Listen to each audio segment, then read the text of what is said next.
नमस्कार बच्चों, आशा करता हूं कि आप लोग की पढ़ाई बहुत अच्छी तरह से चल रही होगी। ठीक है, और हमारे साथ बने रहने के लिए हम लोग क्या किए हैं, लगातार हम लोग क्या कर रहे हैं कि क्वेश्चंस को हम लोग कवर करते चले जा रहे हैं। ठीक है, तो आशा करते हैं कि हम लोगों का जो मुहिम है, ठीक है, 400 प्लस मार्क्स लाने का, वो हम लोग क्या करेंगे, समय रहते हम लोग पूरा कर लेंगे। इसलिए हम लोग क्या किए हैं, एक एक चैप्टर करके आप लोग का जो भी एमसीक्यू है, ठीक है, वो जो वीवीए ऑब्जेक्टिव क्वेश्चन है, हम लोगों ने क्या किया है, कवर करने का ठान लिया है।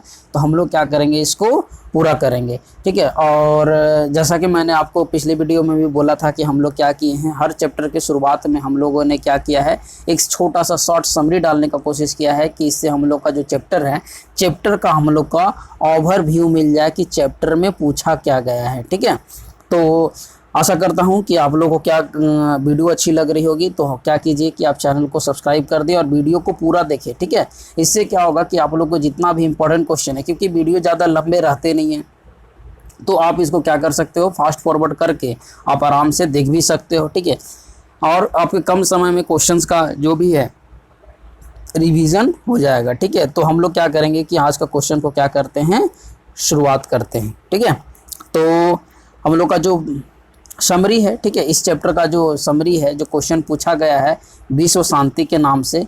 ठीक है, ये विश्व शांति जो चैप्टर है, इसमें बोल रहा है कि विश्व की शांति। तो पाठ परिचय में बोला गया है कि आज विश्व भर में, ठीक है, आज विश्व भर में विभिन्न प्रकार से, ठीक है, जंग छिड़े हुए हैं। ठीक है, हम लोग देख रहे हैं कि विश्व में आज बहुत तरीके से क्या हुए हैं, क्या शांति फैला हुआ है, जिनमें देशों के आंतरिक और बाह्य अशांति फैली हुई है। ठीक है, यानी कि देशों के आंतरिक भाग में ही लोग जाति धर्म के नाम पर क्या कर रहे हैं, एक दूसरे से लड़ रहे हैं। ठीक है, और बाह्य शांति को लेकर के, जैसे कि कोई सीमा को लेकर के लड़ाई कर रहा है। ठीक है, तो जैसे कि हो गया सीमा, हो गया कोई नदी को लेकर के, जल हो गया, धर्म को लेकर के। ठीक है, स्वार्थ प्रेरित होकर के अशून्य हो गए हैं, मतलब लोगों के अंदर ना शांति की भावना है ही नहीं। ठीक है, तो इस चैप्टर में बस इसी चीज के बारे में क्या किया गया है, बताया गया है। तो इससे अशांति का वातावरण क्या हुआ है, बना हुआ है। ठीक है, तो इस समस्या को उठा करके इसके निवारण के लिए इस पाठ में क्या किया गया है, निरूपण किया गया है कि हम लोग को क्या हो सके कि इस चीज़ के बारे में हम लोग को पता चल सके। तो आगे हम लोग का क्वेश्चन हम लोग क्या करते हैं, क्वेश्चन ऑब्जेक्टिव क्वेश्चन जो हम लोगों ने शुरू किया है मुहिम, उसको हम लोग आगे बढ़ाते हुए हम लोग शुरू करते हैं। हमारा पहला क्वेश्चन आज का है कि विश्व शांति का कौन काल माना जा सकता है। तो विश्व शांति के लिए कौन काल माना जाता है, तो वो जो काल है वो क्या है, सूर्योदय है। तो यानी कि जो 1 होगा, 1 का ए जो है वो करेक्ट आंसर होगा। अशांति के कारण कितने हैं, 1 2 3 4। अशांति के जो कारण होते हैं वो 2 हैं, तो जो 2 है, 2 का जो बी हो जाएगा वो हमारा सही आंसर हो जाएगा। उसके बाद विश्व शांति पाठ में किस वातावरण का चित्रण किया गया है, तो ऑप्शन है अशांति का, शांति का, देशभक्ति का, या वैज्ञानिक का। तो जो विश्व शांति है उसमें अशांति का वातावरण का चित्रण किया गया है। तो जो 3 होगा, 3 का जो ए है, ये हम लोग का क्या हो जाएगा, सही आंसर हो जाएगा।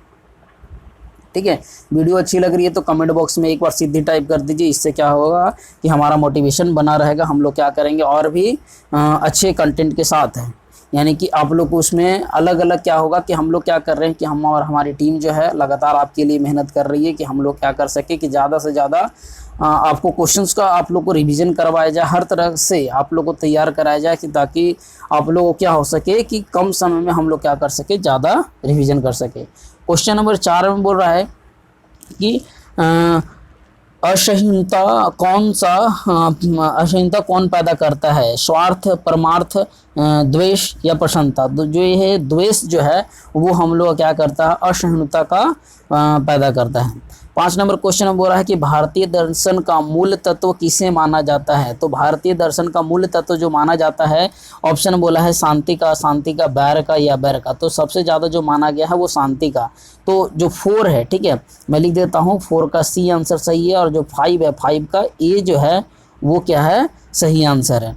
उसके बाद क्वेश्चन नंबर 6 में बोला है अशांति मानवता का क्या कर रही है। तो अशांति मानवता को उन्नति पर नहीं ले जा सकता है। उसके बाद विनाश, तो इसका जो आंसर है वो क्या कर रहा है, जो अशांति है मानवता को क्या कर रही है, विनाश कर रही है। तो जो 6 है, 6 का जो बी है वो क्या कर रहा है, हम लोग का सही आंसर होगा। तो 6 का बी हमारा क्या हो जाएगा, सही आंसर होगा। आगे हम लोग क्वेश्चन नंबर आगे बढ़ते हैं। क्वेश्चन नंबर 7 बोल रहा है किसके बिना ज्ञान भार स्वरूप है। ठीक है, यानी कि किसके बिना ज्ञान भार स्वरूप है, तो ऑप्शन में है शास्त्र, विवेक या फिर व्यवहार या पुस्तक। देखिए क्या बोल रहा है कि आपको कितना भी ज्ञान हो लेकिन अगर आप में व्यवहार नहीं है तो हम लोग वो इस इंसान का जो माना जाता है कि उसका जो शिक्षा है जो भी ग्रहण किया है वो सब क्या है, बेकार है। तो इसमें व्यवहार जो होगा वो 7 का जो सी है, ठीक है, वो क्या हो जाएगा, सही आंसर हो जाएगा।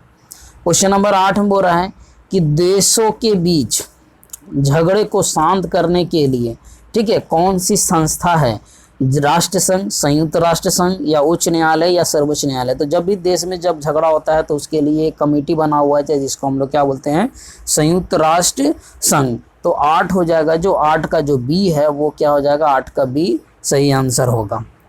क्वेश्चन नंबर 9 अगर हम लोग बोलें वैर को कौन बढ़ाता है, अवैर, बैर, स्वार्थ, परमार्थ है।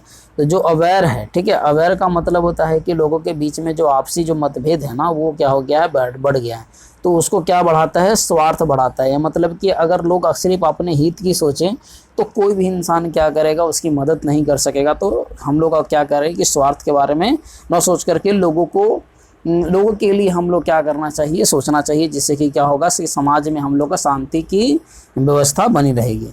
क्वेश्चन नंबर 10 में बोला गया है कि अशांति सागर के तटों के बीच में कौन स्थित है, मानव, दानव, जीव या फिर संसार। तो इसके बीच में जो स्थित है वो क्या है, संसार स्थित है। तो जो 10 है, 10 का हमारा कितना हो जाएगा, डी आंसर हो जाएगा। तो एक बार हम लोग फिर से देख ले रहे हैं। जो 7 नंबर है, 7 नंबर का सी आंसर है। 8 नंबर बोल रहा है कि देशों के बीच झगड़े को शांत करने के लिए कौन है, तो संयुक्त राष्ट्र संघ है। वैर को कौन बढ़ाता है, तो वैर को स्वार्थ बढ़ाता है। अशांति सागर के तटों के बीच कौन है, तो संसार जो है उसके बीच में स्थित है।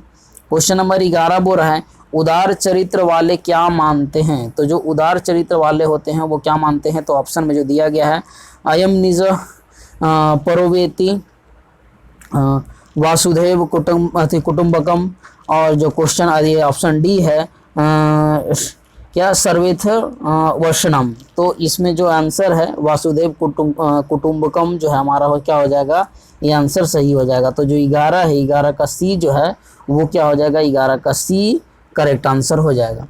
12 नंबर क्वेश्चन बोल रहा है कि अनेक राज्यों में परस्पर क्या चल रहे हैं, उष्ण युद्ध, अस्त्र युद्ध, शस्त्र युद्ध या फिर शीत युद्ध। तो देखिए शीत युद्ध क्या हो रहा है, इसका आंसर क्या होगा, चल रहा है, मतलब लोग आपस में ही क्या कर रहे हैं, लड़ रहे हैं। ठीक है, तो इसको हम लोग क्या बोलते हैं, शीत युद्ध। क्वेश्चन नंबर 13 बोल रहा है कि क्रिया के बिना क्या भार है, यानी कि क्रिया के बिना क्या भार है, धन का, दौलत का, सामान का या फिर ज्ञान का। तो क्रिया के बिना ज्ञान का भार है। तो जो 13 नंबर होगा, जैसे कि 12 का हो गया डी, ठीक है, और जो 13 नंबर है 13 का भी क्या हो जाएगा, डी हमारा सही आंसर हो जाएगा। ठीक है, आगे बढ़ते हैं क्वेश्चन नंबर 14 में। क्वेश्चन नंबर 14 में बोला गया है कि वैर से वैर का शमन क्या है, संभव है, असंभव है या फिर नामभव है या फिर संभव है। तो जो वैर से वैर का जो शमन है वो असंभव है। तो जो इसका आंसर होगा, ठीक है, इसका जो आंसर है वो आंसर क्या हो जाएगा आपका बी। तो 14 का बी जो हो जाएगा वो करेक्ट आंसर, 14 का बी। 15 नंबर क्वेश्चन बोल रहा है कि परपीड़न किसके लिए होता है, पुण्य के लिए, पाप के लिए, नाश के लिए या फिर धर्म के लिए। तो जो परपीड़न होता है वो क्या होता है, नाश के लिए होता है। जो 15 है वो 15 का सी जो है वो सही आंसर होगा। उसका परपीड़न से क्या मिलता है, पुण्य मिलता है, लाभ मिलता है, हानि मिलता है या फिर पाप मिलता है। जो परपीड़न है, परपीड़न से सदा क्या मिलता है, पाप मिलता है। तो जो 16 होगा, 16 का जो डी है वो क्या हो जाएगा, सही आंसर होगा। ठीक है, अगला जो है 17 नंबर क्वेश्चन बोल रहा है कि अशांति से क्या होता है, नव निर्माण होता है या फिर मानव का विनाश होता है या फिर मानवता का कल्याण होता है या फिर मनुष्यता का उत्कर्ष होता है। तो इसमें जो आंसर है, ठीक है, वो क्या होता है, मानवता का विनाश होता है। तो जो आंसर होगा 17 का बी जो है वो करेक्ट आंसर होगा, यानी कि अशांति से सिर्फ मानवता का विनाश होता है। अगला नंबर क्वेश्चन जो है 18 नंबर क्वेश्चन है आज का हम लोग का क्या है, इसमें भी हम लोगों ने क्या किया है, 20+ क्वेश्चंस को हम लोगों ने सॉल्व किया है। पूरा ईर्ष्या और अहिंसुता किससे उत्पन्न होता है? शांति से, अशांति से, सुख समृद्धि से या प्रेम से? तो जो इसका आंसर क्या होगा, 18 का बी जो है अशांति से ही उत्पन्न होता है। तो 18 का हम लोग का जो बी है, ठीक है, 18 का बी सही आंसर होगा। 19 नंबर बोल रहा है शांति किससे स्थापित होती है? यानी कि शांति स्थापित करने के लिए हम लोग को क्या करना चाहिए? अपकार, परोपकार, स्वार्थ या क्रोध? तो जो शांति स्थापित करने के लिए हम लोग क्या करना चाहिए? परोपकार करना चाहिए। जो 19 होगा, 19 नंबर का जो बी है, 19 नंबर का बी हमारा क्या हो जाएगा? सही आंसर हो जाएगा। ठीक है। क्वेश्चन नंबर 20 बोल रहा है दुख का विषय क्या है? भ्रांति है, शांति है, या फिर अशांति है, या फिर क्रांति है? तो जो दुख का जो विषय है वो क्या है? अशांति है। तो जो क्वेश्चन नंबर 20 है, 20 का क्या है? जो सही आंसर जो है वो सी है। ठीक है। तो ये थे हम लोग के विश्व शांति चैप्टर के वो 20 इंपॉर्टेंट क्वेश्चन, जिसको मैंने क्या किया है, इस वीडियो में हम लोगों ने कवर किया है। तो हम लोगों ने क्या किया है कि जितने भी गद्य खंड के जो चैप्टर 8 थे, ठीक है, हम लोगों ने उसको पूरा कंप्लीट किया है। उससे जितना भी ऑब्जेक्टिव है हम लोग क्या किए हैं? कंप्लीट किए हैं। अब जो हम लोग जो कवर करेंगे वो हम लोग चलेंगे अब पद खंड में। ठीक है, पद खंड में हम लोग चलेंगे। पद खंड में जो हम लोग का जो पहला चैप्टर है मंगलम, ठीक है, उसको हम लोग क्या करेंगे? इसको भी हम लोग बारी बारी से ऑब्जेक्टिव को सही करेंगे। तो वो वीडियो अच्छी लगी तो एक बार कमेंट बॉक्स में आप क्या कीजिए? सीधी लिख दीजिए। इससे क्या होगा कि हमारा मोटिवेशन बना रहेगा और हम लोग क्या करेंगे आगे भी आपके लिए वीडियो जो जितना भी होगा कवर हम लोग करेंगे। क्योंकि हम लोगों ने अभी क्या किया है? गद्य खंड को कवर किया है। हम लोगों का अभी सिलेबस बहुत लंबा है। अभी गद्य खंड को किए हैं, फिर पद खंड को करेंगे, फिर हम लोग क्या करेंगे? व्याकरण करेंगे। व्याकरण का हम लोग का पोर्शन बहुत ज़्यादा है। जैसे कि उसमें हम लोग को समास पढ़ना है, संधि पढ़ना है, ठीक है, फिर हम लोग का क्या बोलता है प्रत्यय है। ये सब सारा चीज़ जो है हम लोग क्या करेंगे? एक एक करके कवर करेंगे। तो हमारे साथ लगातार बने रहने के लिए हमारे चैनल को सब्सक्राइब करें। ठीक है, तो मिलते हैं हम लोग नेक्स्ट वीडियो मंगलम में। ठीक है, तब तक के लिए नमस्कार, धन्यवाद।